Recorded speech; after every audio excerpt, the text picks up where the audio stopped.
bercerita tentang sebuah keluarga yang pindah ke savana untuk menghilangkan ingatan akan putri kecil mereka yang tenggelam secara tragis.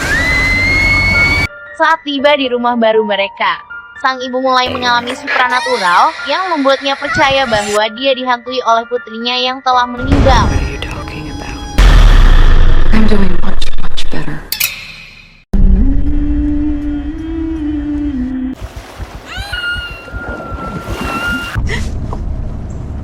Okay.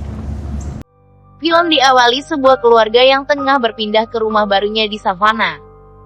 Keluarga ini terdiri dari 4 orang, yaitu Eric dan istrinya Rachel dan anaknya Andre dan April.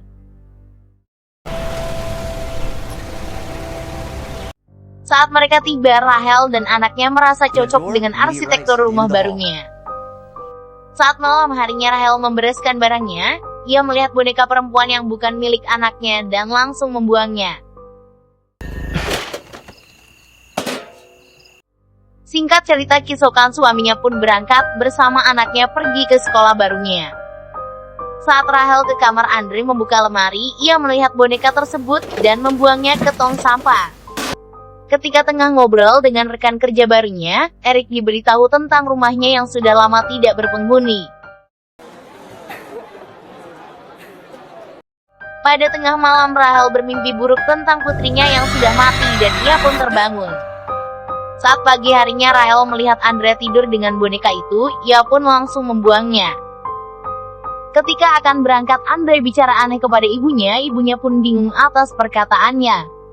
Ketika bekerja, Eric mengajak rekannya untuk makan malam di rumahnya. Suaminya pun menelpon untuk persiapan acara makan di rumah. Saat Rachel ke dapur, terlihat putrinya yang memperhatikannya.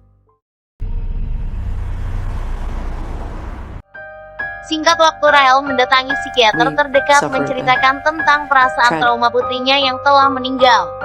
Dan ia pun merasa lebih baik saat tinggal di rumah barunya di savana. I don't care what Eric says about you. You are a great.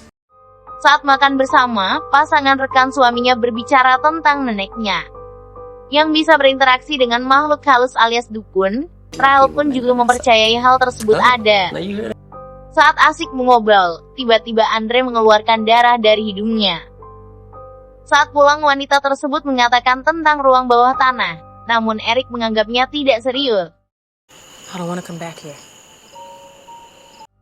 Saat malam, Rachel bermimpi putrinya bersama Andre membakar ruangan rumahnya. Keesokannya mereka pun pergi bersama Andre ke taman, tanpa mengajak April. Saat berada di taman, Andre berbicara tentang arwah gentayangan, namun ibunya tak mempercayai hal tahayu. Saat April sendiri di rumah, datang tetangganya Lila menghampirinya, yang sepertinya menyukai sesama jenis. Doesn't that feel nice? Singkat cerita, Rachel pun bermimpi boneka itu memanggil namanya, dan ia pun terbangun. Keesokannya saat Eric sedang bekerja, ia dihampiri wanita temannya yaitu Vanessa. Mengatakan tentang neneknya yang berpesan keluarganya harus berhati-hati.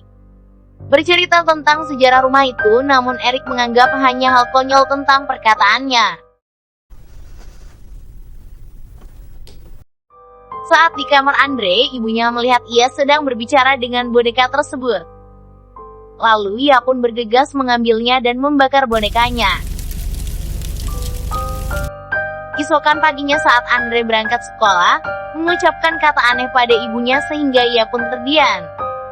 Saat ibunya berberes-beres, mendengar suara dari lantai atas, seketika suara tersebut berubah tak tahu asalnya. Rachel pun pergi, di tengah-tengah jalan mobilnya pun mogok.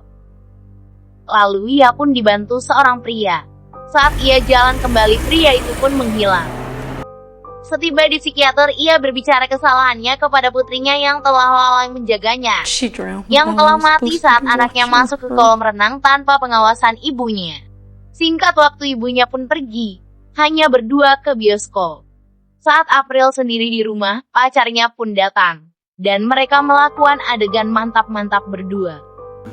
Ibunya pun tiba di rumah, ia langsung mengecek kamar anak-anaknya. Pagi pun tiba, ia mendapat telepon mengatakan tentang hal buruk yang akan terjadi, ia pun langsung menutupnya. Singkat waktu Rahel pun menaruh penyadap suara di bawah tempat tidur anaknya untuk memastikan dengan siapa Andre bicara saat malam hari di kamarnya. Lalu ia pun menemukan kotak bekas penghuni rumah itu yang terdapat foto para bangsawan dan boneka tersebut. Lalu Rahel duduk sendiri meratapi kejadian aneh yang dialami di rumah barunya. Singkat cerita, saat di kamar Andre, ia mendengarkan isi rekaman yang terdapat suara anak putrinya yang sudah mati bernyanyi bersama anaknya. Semenjak rekaman itu, Rahel pun menjadi tidak fokus karena kejadian yang dialaminya. Ditambah rasa kesedihan kehilangan putrinya yaitu Alice. Di saat tengah tertidur, Andre berjalan sendiri masuk ke kolam renang. Seketika ibunya dan suaminya datang menolongnya. Dan ibunya langsung memarahinya. Dan saat ia tidur, ibunya meminta maaf karena berlebihan padanya. Saat di kamar, Rahel mengatakan kepada Eric bahwa ia tidak nyaman berada di rumah baru itu, namun suaminya tetap ingin di rumah baru tersebut. Andrew, time for breakfast. Isokannya Rahel mendengar isi rekaman yang menghasut Andre dan menyebut putrinya telah dibunuh oleh ibunya. Karena ketakutan, Rahel pun menghubungi Eric bahwa ia tidak sanggup lagi di rumah tersebut. Namun Eric membuatnya kesal dan langsung menutupnya. Singkat waktu, Rahel menghubungi psikiaternya menunjukkan bukti rekaman suara putrinya bersama Andre. Namun saat memutarnya terdengar hanya suara anaknya Andre. What are you doing here? I wanted to see you. Saat di sekolah, April menceritakan pengalaman dengan pacar barunya bersama teman-temannya. Singkat cerita, datanglah nenek dukun itu dan menceritakan tentang sejarah sekte di Savannah. Juga tentang ruangan bawah tanah bekas penyiksaan budak bangsawan yang mati mengenaskan. Namun Rahel pun tak percaya, menganggap nenek tersebut gila dan mengusirnya. Eric pun memarahi Rahel karena telah tidak bersikap sopan kepada nenek tersebut. Y'all can go back to arguing now. Isokannya, April bertemu Lily di sebuah tempat pemakaman tempat para budak dan keluarga bangsawan tersebut dikubur. Singkat kemudian, tiba-tiba datang pria ke rumahnya Rahel. Ia pun masuk disuruh suaminya untuk membetulkan kamar putrinya. Saat Rahel merapikan barang peninggalan putrinya, Alice pun hadir melihat ibunya dari belakang. Singkat cerita, Rahel pun berjalan dengan tatapan matanya yang kosong masuk ke kamar putrinya dan duduk di kursi goyang sambil menyanyikan lagu untuk putrinya, yang ternyata hanya sebuah boneka bekas peninggalan rumah tersebut. Semakin hari pun semakin aneh sifat Rahel di rumah baru tersebut. I really miss you. Saat di rumah sendirian, Eric pun ditemani oleh pacarnya April yang menggodanya Eric. Saat mengobrol, Rahel melihat Andre yang mendorong putrinya. Saat datang, Rahel pun tak menemuinya dan ia memarahi Andre. Suaminya pun tiba, polisi tidak menemukan putri yang didorongnya. Dan tidak ada yang melihatnya di dalam air. Singkat waktu malamnya, Rahel sedang berada di kamar putrinya yang menyanyikan sebuah lagu tidur untuknya. Isokan paginya, April berbicara tentang ibunya yang bersikap aneh pada minggu ini pada ayahnya. Was it Daddy? Terdengar ponsel ayahnya dari Lily yang memberitahu tentang kejadian saat di kolam renang kepada istrinya. Eric pun memarahinya dan menutup teleponnya. Singkat waktu datang, Vanessa memberitahu tentang ruangan bawah tanah, namun Eric pun tidak mendengarkannya. Saat santai terdengar dering dari psikiaternya yang menanyakan Rahel karena tidak hadir. Namun Rahel menjawab sudah menemukan anaknya di kehidupannya dan tidak butuh seorang psikiater lagi. Saat tengah malam, Rahel berjalan menuju ruangan Andre yang ketahuan suaminya yang membawa sebuah pisau di kamarnya. Isokannya, Eric menghubungi psikiater istrinya untuk mencari tahu tentang Rahel. Singkat waktu, April pun menunggu Lily di pemakaman untuk curhat kepadanya. Namun ia pun tidak hadir dan tidak ada kabar. Malam harinya ia pun bertemu psikiater. Ia membicarakan tentang Alice yang mati di kolam renang dan ia pun bergegas pergi. Dan ia menghubungi Vanessa, bercerita pemilik rumah yang sebelumnya meninggal seorang putri di kolam renang. Cerita tersebut pun sama seperti kejadian anaknya Rachel. Saat pulang, Eric mencari istri dan anaknya di rumah yang sedang dalam keadaan mati lampu di rumahnya. Hal sial pun terjadi, baterai ponsel miliknya pun mati.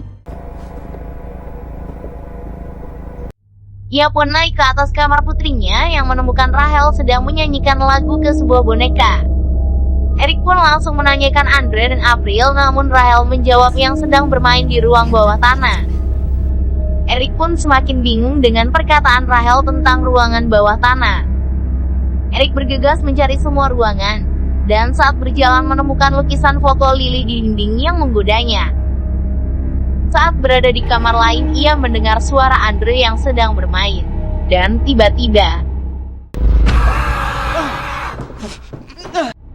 ia bergegas turun dan menemukan kamar yang dipenuhi para arwah bangsawan, yang mati dibunuh oleh para budak bangsawan.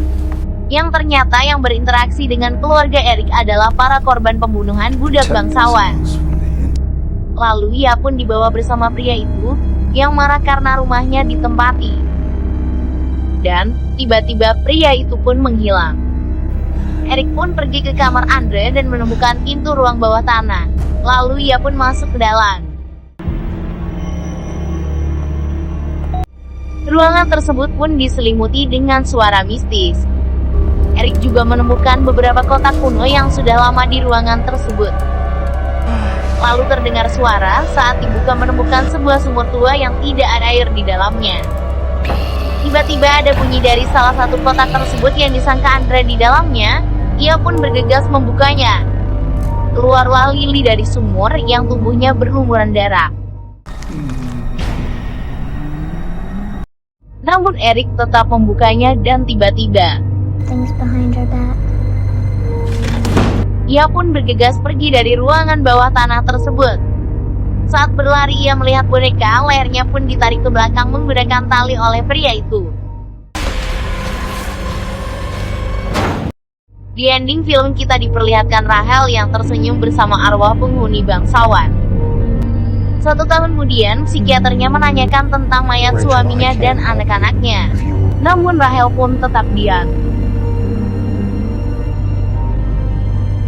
Dan film pun berakhir. And I was lying there and my whole That there were so many supernatural things that had happened. Film horor ini berdasarkan kisah nyata sebuah pengalaman satu keluarga yang sangat nyata di rumah savana. Dengan sejarah yang terdokumentasi, rasa trauma dengan kematian putrinya yang tenggelam. Seorang ibu dengan kesedihan dan rasa bersalahnya yang selalu dibayang-bayang arwah jahat di rumah baru mereka.